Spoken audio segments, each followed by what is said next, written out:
And we have a little bit more from the interview with Bret Baier. Donald Trump, of course, is advocating for imposing the death penalty on convicted drug dealers, but it appears he's not clear on exactly what that means.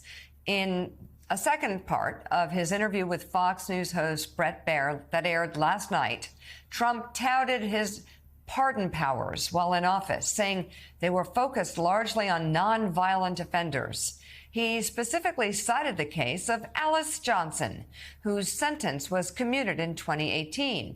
Baier, however, pointed out that Johnson would face the death penalty under Trump's proposal for people convicted of drug distribution crimes. Take a look. I focused on nonviolent crime. As an example, a woman who you know very well was in jail. She had 24 more years to serve. She served for 22 years. She had Alice Johnson. Alice. She was in the Super Bowl. High quality. Oh, yeah. I said, how many years? And she was on a telephone call, and they were involved in selling marijuana, mostly marijuana. And she got like 50 years in jail. But she'd be killed under your plan. Huh? As a drug dealer. No. Under that, it would depend on the severity. It would depend on the severity. She's technically a former drug dealer. She had multi-million-dollar cocaine ring. Any drug dealer, look. So even Alice Johnson in that ad. She can't do it, okay? By the way, if that was there, no, she wouldn't be killed. It would start as of now, so you wouldn't go to the past. I know, but your policy. No. Starting now, yeah. But she wouldn't have done it if it was death penalty. In other words, if it was death penalty, she wouldn't have been on that phone call. She wouldn't have been a dealer. I got to think in the Bret Baier and Jonathan Swan should get together this weekend and have a drink. I think so. And compare notes, because Bret just starts laughing at him because he's so lost. Trump is so lost because Trump's like, oh, I commute the sentence and it's so great. I commute the sentence to this lady. And Bret Baier goes, you know, you would, under your policy, you would kill her, right?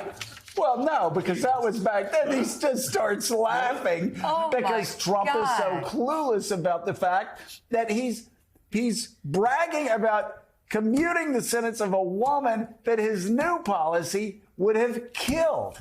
You know, watching him right there in that clip, it is stunning that he was president of the United States. Well, it's stunning. He's still yes, 40% of the vote. With Alabama. We survived that so far. That was so stupid. So far, we survived that. But John Heilemann, my God, I mean, that's a perfect example of just how clueless Donald Trump is on policy, and the fact that he's bragging about this tough on crime deal that he has, and he doesn't even realize that a woman he's bragging about would have been dead under his new policy. It's just, I mean, even Bret Baier can't stop from laughing at him. I have only one word to say in this immediate reaction to that, which is what? Which Trump's like, wait a minute, what'd you just say? You know, you remember, Joe, back when he was running for president back in 2015, there was an interview that he did with Chris Matthews, where Chris Matthews pointed out to him, he said, are you pro-life? And Trump said, yes. This is in Wisconsin, around the Wisconsin primary, 2016. And he said, yeah, pro-life. He had adopted this pro-life posture. And Chris Matthews said, so, you know, that if a woman has an abortion, then you're going to put her in prison. And it was like it never occurred to Trump that saying that we were wanting to make abortion illegal meant that someone would have to go to jail. And he did exactly the same thing. What? And Chris was like, well, you know, someone's going to jail. You're going to put women who have abortions in jail. He's like, well, I wouldn't do that. He said, well, what does it mean then if you want abortions to be illegal? And Trump said, homina, homina, homina, homina, which is basically what he said here. He's just not.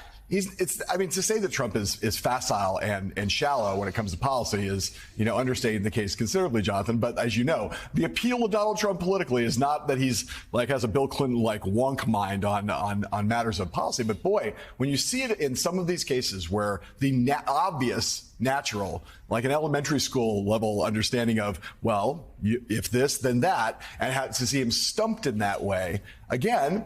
I mean, I don't want to be too critical, but it seems like disqualifying to me that you would have a president who would understand, oh, right, yes, my plan would put this person to death. I probably shouldn't be talking about how great she is. Yeah.